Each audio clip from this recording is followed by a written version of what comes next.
Hello friends, so welcome to yours YouTube channel and I'm your GK mentor Saurabh Khandilwal. Just one day to go. So CLAT finally the D-Day comes. So I hope आप लोगों की preparation बिल्कुल best of the mark चल रही है. And I'm going to discuss one important topic the day before the CLAT exam.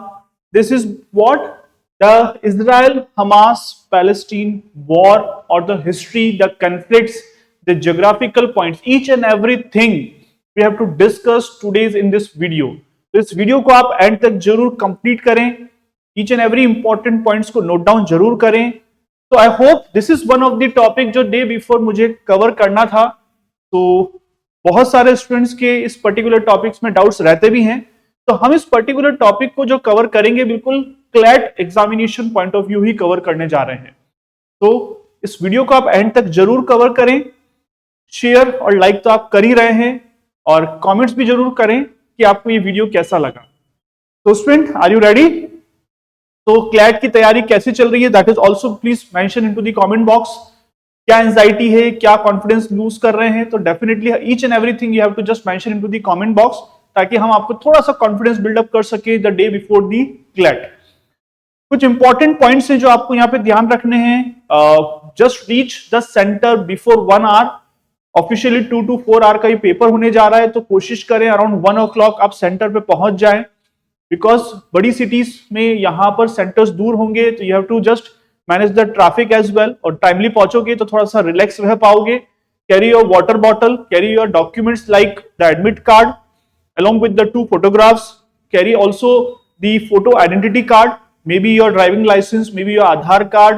तो जो भी आपके पर्सनल डॉक्यूमेंटेशन है उनको भी आप पर्सनली कैरी करें. बहुत सारे स्टूडेंट्स के क्वेश्चंस होते हैं कि सर हम क्या कॉस्ट्यूम वियर करें, तो प्लीज कोशिश करें जितना फॉर्मल आप जा सके उतने फॉर्मल्स पहने. ट्रांसपेरेंट पेन लेके चलें, along with the black and blue दोनों चलेंगे यहाँ पर. सर्कल को प्रॉपर्ली ओवल जरूर करें. टिक या half filled is considered as a negative, तो ये जरूर ध्यान रखना है. ओएमआर को फोल्ड नहीं करना है, उसको टिल्ट नहीं करना है, so दैट अगर वो कुछ भी अगर खराब होती तो वहां पर शायद वो मशीन आपकी ओएमआर को रिजेक्ट भी कर सकती है. जो भी इंस्ट्रक्शंस दे रखे हैं you have to just read the all the instructions carefully. हर एक पॉइंट को प्रॉपर्ली पढ़ें. One of the student asked me sir कि ये जो ओएमआर में जब फिल करेंगे तो क्या इसको हमें 4 बजे के अलावा टाइम मिलेगा क्या? तो प्लीज रिमेंबर, आपको जो ओएमआर फिल करनी है विद इन द 2 आवर ही करनी है. मतलब इनिशियली 2 hours to 4 hour के बीच में ही आपको ओएमआर भी फिल करनी है.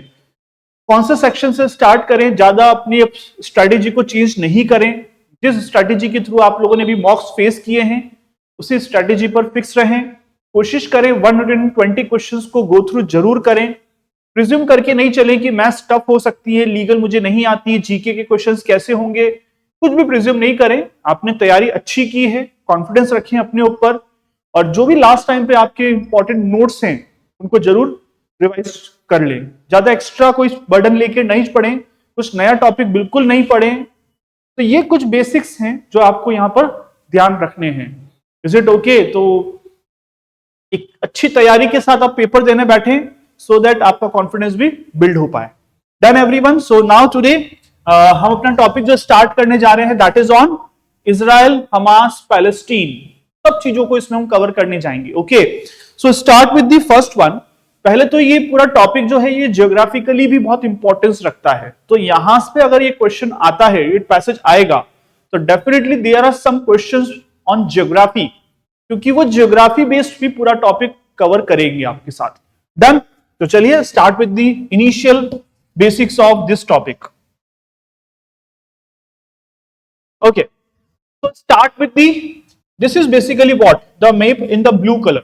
ओके, वो है इजराइल. ये वेस्ट एशिया में लोकेटेड है. वेस्ट एशिया, जो भी मैं पॉइंट्स बोलते जा रहा हूं please mention into your notebook as well. West Bank में सिचुएटेड है ये. दुनिया में वन एंड ओनली कंट्री जो जीविस बेस्ड है ना, ये यहूदी बेस्ड कंट्री है, दुनिया का एकमात्र ऐसा देश. तो this is basically the speciality of the Israel. Israel की कैपिटल है जेरूसलम. ओके, और यही वो जेरूसलम है जो बेसिकली द एपिसेंटर और the centre of place for all 3 important religions in the world. तो ज्यूस हो, मुस्लिम्स हो या क्रिश्चियनिटी हो, इन तीनों ही रिलीजन के लिए this is basically the centre for religion. Okay, तो इसके कारण भी ये बहुत बड़ा कंफ्लिक्ट है और कंफ्लिक्ट रहा है सालों से। चलिए, तेल Aviv is basically one of the city in Israel. ये जो आप पूरा का पूरा एरिया देख रहे हैं in the red colour, this is considered as a West Bank. ध्यान रखिए, West Bank is situated on the east of Israel. तो बहुत बार स्टूडेंट्स कंफ्यूज होते हैं कि sir West Bank on the west side, no, it is on the right side of the Israel. Okay, east side. ये जो छोटा सा रेड कलर देख रहे हैं दैट इज गाजा स्ट्रिप। यहीं पर वो हमास जो एक मिलिटेंट ग्रुप है वो सिचुएटेड है, जो गाजा को कंट्रोल करते हैं सिंस 2007 से। और यहां पर जो इन्फिल्ट्रेशन है, मतलब यहां पर अगर हम लैंड, वाटर और ट्रांसपोर्टेशन देखें, that is controlled by the Israel. Done.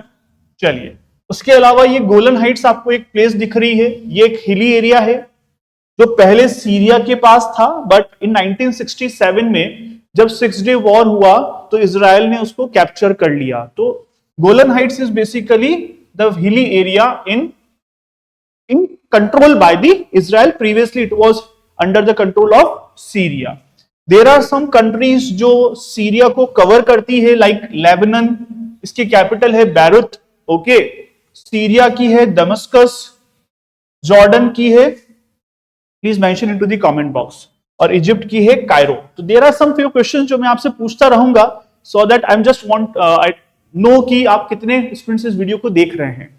तो जॉर्डन का आपको फाइंड आउट करना है। There are some along with the militant groups भी हैं जो आपको यहां पे ध्यान रखने हैं, जैसे कि Hamas is also one of the militant groups. Militant is basically the military group. Okay, तो जो वहां पर कंट्रोल करते हैं उसे हम मिलिट्री ग्रुप कह रहे हैं ना, मिलिटेंट ग्रुप से वो। और बहुत सारे देश, बहुत सारी कंट्रीज इस मिलिटेंट ग्रुप्स को, जो वर्ल्ड में अलग अलग कंट्रीज में सिचुएटेड है, उसे टेररिस्ट ऑर्गेनाइजेशन भी कंसिडर करते हैं। तो in the same way Lebanon की बात करें, सीरिया की बात करें, तो Hezbollah is basically one of the militant groups in Syria और लेबनान। इजिप्ट और जॉर्डन, यहां पर अगर देखा जाए सीरिया का one of the famous one militant group कौन सा, ISIS, ये भी एक मिलिटेंट ग्रुप्स है। हमने देख लिया लेबनान और सीरिया में हिजबुल्ला। जॉर्डन और इजिप्ट की बात करें तो हाउदीज, ये इनका मिलिटेंट ग्रुप है। तो ऑन द वेस्ट साइड कौन सी कंट्री है, Egypt. On the on the east side Jordan, on the west side Egypt, on the northern side Lebanon, on the north east side Syria. और Israel के north west में है one of the important water body जिसे हम Mediterranean सी कहते हैं। Mediterranean पे बहुत बार क्वेश्चंस आए हुए हैं प्रीवियस ईयर में भी। मेडिटेरियन और रेड सी को जो कनेक्ट करता है वो है स्विस कैनाल। ध्यान रखें, स्विस कैनाल। ओके, तो एक अच्छा क्वेश्चन यहां से भी बन सकता है। Done everyone. नेक्स्ट, यहीं पर एक वर्ड आया Haifa. Haifa is one of the important port in Israel. Okay, बहुत इंपॉर्टेंट पोर्ट है वहां का। गोलन हाइट्स के बारे में already we had discussed.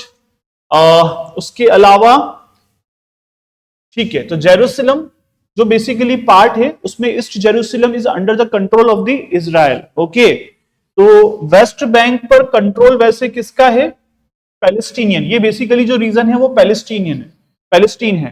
Palestine की कैपिटल ही जेरूसलम है, इजराइल की कैपिटल भी जेरूसलम है, लेकिन जो ईस्ट जेरूसलम है that is under the control of the Israel. Okay, तो ये West Bank. I hope it is okay. Gaza strip, ये ऑलरेडी हमने डिस्कस कर लिया, जो हमास उसे कंट्रोल करता है। नेक्स्ट वन, तो ये मैंने ऑलरेडी आपके साथ में डिस्कशन कर लिया है कि मेडिटेरियन सी और रेड सी को जो कनेक्ट करता है वो क्या है, स्विस कैनाल है। द एवर गिवन, बहुत फेमस यहां पर जो शिप था जो ब्लॉक हो चुका था, आई थिंक ईयर और 2 years before the today's date, वहां पर द एवर गिवन जो बहुत बड़ा शिप है, ये कंटेनर शिप है जो ब्लॉक कर गया था स्विस कैनाल को। ओके, तो इसके बारे में यहां पर इंफॉर्मेशन है हमारे पास। चलिए, अब हम थोड़ा सा और आगे बढ़ते हैं सम इंपॉर्टेंट थियोरेटिकल कॉन्सेप्ट्स के साथ।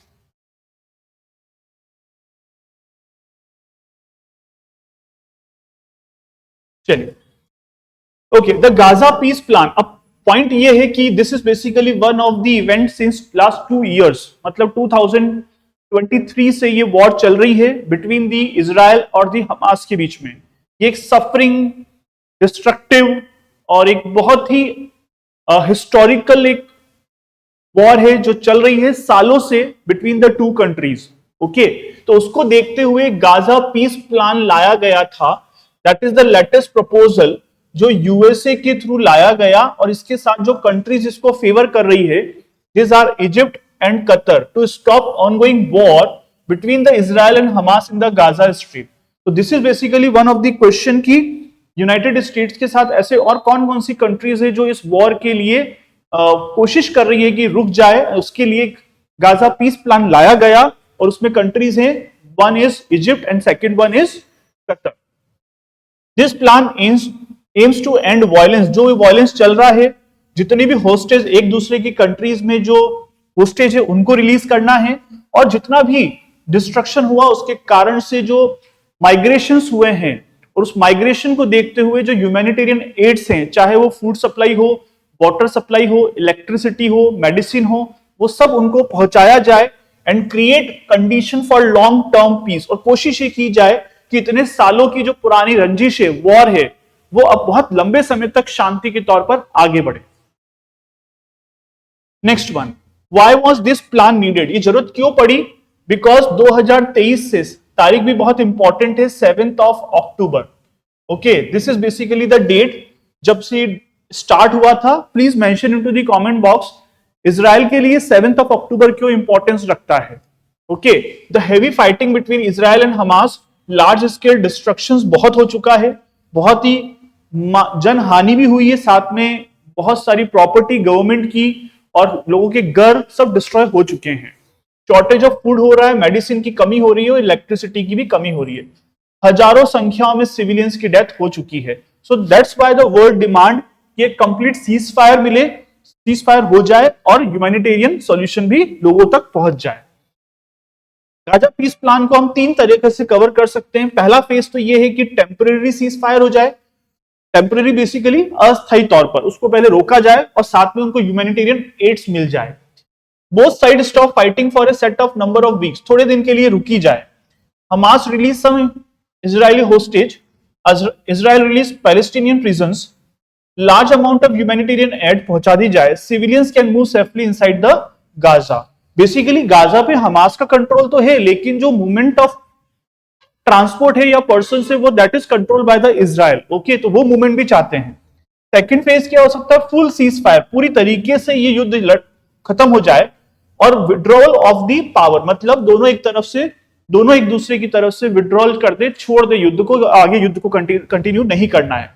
The permanent end of fighting, Israel withdraw its troop from the heavily populated area of Gaza, Hamas release the remaining hostage including the soldiers, reconstruction planning begins, और जितना भी destruction हुआ है उसको वापस से रिकंस्ट्रक्ट किया जाए।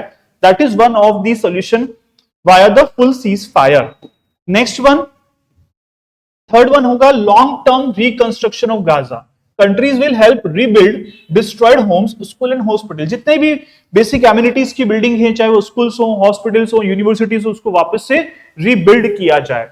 Gaza will receive international funding for development, a path toward two state solution. ये बहुत इंपॉर्टेंट है कि 2 स्टेट सॉल्यूशन के थ्रू हम इस पूरे वॉर को रोक सकते हैं और पीसफुल लाइफ जी सकते हैं। Security arrangement to prevent future conflicts. Okay, तो this phase is what focus on peace, stability and rebuilding. Next one, की supporters of the plan, we had already discussed कि United Nations the main mediator, Egypt and Qatar, third one is United Nations and many European and Middle East countries also in favor to end this war। Main challenges क्या है? क्योंकि सबसे important है कि युद्ध रोकना तो चाहते हैं लेकिन एक दूसरे पे ट्रस्ट नहीं है। Second one, have different political objective, her country के अपने पॉलिटिकल ऑब्जेक्टिव्स को वो हेड ऑफ द कंट्री रखते हैं सो दैट कि एक दूसरे की पॉलिटिक्स को अफेक्ट कर सके। Okay, and there is pressure from different groups inside the both region. So this are basically the reasons की why the negotiation are in the slow mode। अब आता है बात हमास क्या चीज है। तो हमास इज बेसिकली एक मिलिटेंट एंड पॉलिटिकल ग्रुप है जो गाजा स्ट्रिप को कंट्रोल करता है। हमास का फुल फॉर्म है हरकत अल मुकावना अल इस्लामिया, एक ये इस्लामिक रेजिस्टेंट मूवमेंट है जो शुरू किया गया था इन द अर्ली 90s के समय, formed in 1987 during the first intifada. Intifada is basically the Palestinian uprising. Uprising का मतलब होता है कि शुरुआत होना, कि युद्ध या जो लोगों में गुस्सा है, विद्रोह है, उसे अपस्प्रिंग कहते हैं. तो पहला जो पैलेस्टीनियन अपस्प्रिंग हुआ, जिसे हम 1987 में जानते हैं, 1987 से लेकर 1993 तक फर्स्ट इंटिफाडा हुआ था. क्वेश्चन बड़ा इंपॉर्टेंट हो सकता है. टू विंग्स है, पॉलिटिकल विंग है जो इलेक्शंस और गवर्नेंस पर ध्यान देती है, और एक मिलिट्री विंग है जो अटैक्स करती है सम ऑफ द कंट्रीज पर. Hamas believe Hamas should not exist in its current form. Palestinian should be free from the Israeli occupation. Hamas क्या चाह रहा है कि इजराइल या जो पैलेस्टीन है वो कंप्लीटली फ्री हो जाए फ्रॉम द इजरायली कंट्रोल से. Important facts. Hamas won 2006 election in Gaza and took full control in 2007 after the conflict with another Palestinian group Fatah. So it means Gaza पर full control Hamas का हुआ just after the election in 2006, and from 2007 this particular place Gaza is fully controlled by the Hamas, by one of the militant group जिसका नाम है Fatah. Okay, next one. What is Gaza? Gaza क्या है? Gaza एक strip है, बहुत छोटा सा एक एरिया है. Area in terms of 41 kilometre long है, जो small coastal region of the Mediterranean sea पर है. हमने देखा ना, on the west side of the Israel border, Israel, Egypt and Mediterranean sea. Population around 2 million, most densely है in the world. We had already discuss कि Hamas ने control कब किया. We had already. Why Israel and Hamas fight? That is one of the important point. The fight between Israel and Hamas is a part of long historical conflict between Israel and Palestine over the land right and the control. Hamas is main group fighting Israel from the Gaza Strip. तो Gaza strip पे Israel के सामने जो major party है, जो major military है, वो जो है वो हमास ही उसके साथ लड़ रही है. The core reason dispute over the land. Hamas does not accept Israel. Hamas should not exist in its current form, that we already discussed. The land should be fully Palestinian. Hamas ये कहता है कि जो Palestinian है वो completely Palestinian का है, वो इजराइल के अंडर में नहीं आना चाहिए. The land should be fully Palestinian. Next one. Israel control Gaza border since 2007. Since Hamas took over in 2007, Israel put blockades on Gaza, strict control on the movement of people and goods. So that is particularly the place the Gaza is controlled by the Hamas, और Israeli block करते रहते हैं कि वो movement ज्यादा हो ना सके. Next one. Cycle of violences. Rocket attack किए जाते हैं हमास के थ्रू इजराइल पर. इजराइल वापस एयर स्ट्राइक करता है ऑन गाजा पर. East side reacting to other reaction. तो ये बहुत सालों से ये कंडीशंस चल रही है, एक दूसरे पर ये लोग अटैक करते रहते हैं. 7 अक्टूबर वो ट्रिगर टाइम था जब से ये वॉर चल रहा है. एक दूसरे पे बहुत सारे अटैक किए गए, ड्रोन अटैक्स किए गए, मिसाइल अटैक भी किए गए. अब इन सबको सॉल्व करने के लिए एक प्रपोजल लाया गया, 2 स्टेट सॉल्यूशन. भारत भी इसको फेवर करता है. ओके, भारत भी इसके फेवर में ही है कि कैसे ना कैसे करके 2 स्टेट सॉल्यूशन मिल जाए ताकि दोनों कंट्रीज पीसफुली एक दूसरे के साथ रह सके. The 2 state solution is an idea to solve the Israel-Palestine conflict by creating 2 separate countries. One is Israel and second one is Palestine, including the West Bank and Gaza Strip. मतलब Palestine के पास ये 2 चीजें आ जाएगी, West Bank and Gaza strip, और इसी के against में है इजराइल की, दैट इज आर पार्ट, क्योंकि यहीं पे आता है Jerusalem. Both state should live side by side peacefully and independently. Why is this needed? Because Israeli and Palestinian both claim the same land and have been conflict for many years. Creating 2 independent countries is seen as a fairest way to give Israelis a secure Jewish state और Palestinian their homeland. Homeland का मतलब है कि Palestinian ही मानते हैं कि ये हमारी ही जमीन है जहां पर बरसों से हमारे पूर्वज रहते हुए आ रहे हैं. ओके, कैसे ये 2 स्टेट सॉल्यूशन वर्क करेगा? Israel keep its existing territory but may give some land in exchange during the negotiation. A new country, Palestinian, is formed, made up of West Bank, Gaza Strip and East Jerusalem as its capital. Both sides agree to borders. They will finalize where each country began and end, security arrangement, stop violence, control borders and ensure peace. ये achieve करना क्यों tough है? क्योंकि Israel wants all of Jerusalem, लेकिन वो Jerusalem waste Bank में आता है, और वेस्ट बैंक के अकॉर्डिंग अगर देखा जाए तो जो टू स्टेट सॉल्यूशन है उसमें ये कहा गया है कि जो इजराइल जेरूसलम का पार्ट है उसमें ईस्ट जेरूसलम भी आ रहा है, और पूरा का पूरा जेरूसलम किसको मिल जाना चाहिए? पैलेस्टीन को मिल जाना चाहिए। Palestine want east Jerusalem as their capital. Israel settlement in West Bank. Israeli has built many settlements in West Bank. Palestinian want that area of that country. तो ये एक बहुत बड़ा लैंड बॉर्डर डिस्प्यूट है देखा जाए तो, along with the religious dispute भी है। अभी हम समझेंगे आगे कि religious dispute क्या है, क्यों एक दूसरे धर्म को लेकर यहाँ पे लड़ाई चल रही है। ओके, तो we had already completed. This is all about how the two-state solution look on a map, जो हमने बता दिया आपको। Very simple. Israel in the middle, Palestine is split into two. West Bank on the east, Gaza on the west. अब आता है कि वो इंपॉर्टेंट डिस्प्यूट, रिलीजियस डिस्प्यूट क्या है। This is the main area जहां पर तीनों धर्म, चाहे वो क्रिश्चियन हो, ज्यूस हो या फिर मुस्लिम्स हो, उनकी होली प्लेसेस हैं। Dome of the rock and Al Aqsa mosque, this is basically the Muslim, और मुस्लिम का यहां पर जो रिलेशन आता है वो उनके प्रॉफिट मोहम्मद के रेफरेंस से आता है। ओके, वेस्टर्न वॉल है जो जियोस के लिए इंपॉर्टेंट है, और चर्च ऑफ द होली स्पेचर है जहां पर क्रिश्चियंस उसको अपनी होली प्लेस मानते हैं। Jerusalem is holy for Jews, Christians and Muslim because each religion has a very important sacred places. Judaism western wall, तो जुडाइज्म या वेस्टर्न वॉल किसके रेफरेंस में है? जुडाइज्म रिलीजन के लिए है। Western wall holiest site where Jews can pray, ये वो जगह है जहां पर ज्यूज प्रे करते हैं। It is the remaining wall of the Asian Jews temple. Jews believe God presence is strongest here, उनका ये मानना है कि यहीं पे सबसे ज्यादा गॉड की पावर है। It belongs to second Jews temple destroyed in 70s CE। Christianity के लिए church of the holy sepulchre, church of the holy sepulchre holiest site for Christian in the world. Jesus was crucified here, crucified का मतलब होता है यहां पर इनको मारा गया था। जीसस वाज ब्यूरिड एंड मारने के बाद उनको दफनाया भी यही गया। This is why this Christian के लिए होली प्लेस क्यों है। It marks the centre of Christian belief, the resurrection of Jesus. Islam के लिए Al Aqsa mosque and dome of the rock, third holiest site in Islam after Mecca and Medina.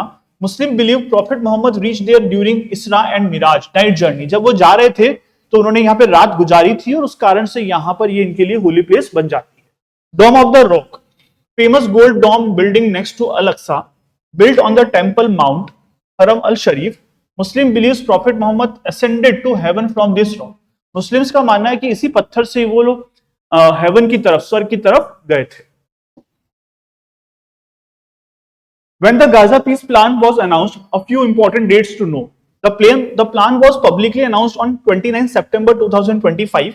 It was signed on 9th October 2025. So this is basically the two dates. 29 को announce किया गया और 9th को sign किया गया। The plan became effective on 10th October 2025. Good question. The agreement under the Gaza peace plan was signed in Sharm el-Sheikh, Egypt. कहां sign किया गया? शर्म अल शेख, इजिप्ट में किया गया।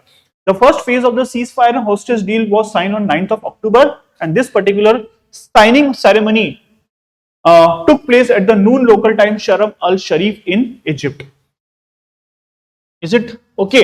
So this is all about the very important facts and figures of this particular topic. ध्यान रखिए वही चीजें डिस्कस की गई है जो आपके क्लैट के पॉइंट ऑफ व्यू इंपॉर्टेंट है। तो इस पूरे सेक्शन को पीडीएफ को ढंग से कवर आउट कर लें। देयर आर फ्यू क्वेश्चंस जो यहां से आपके एग्जाम में बन सकते हैं।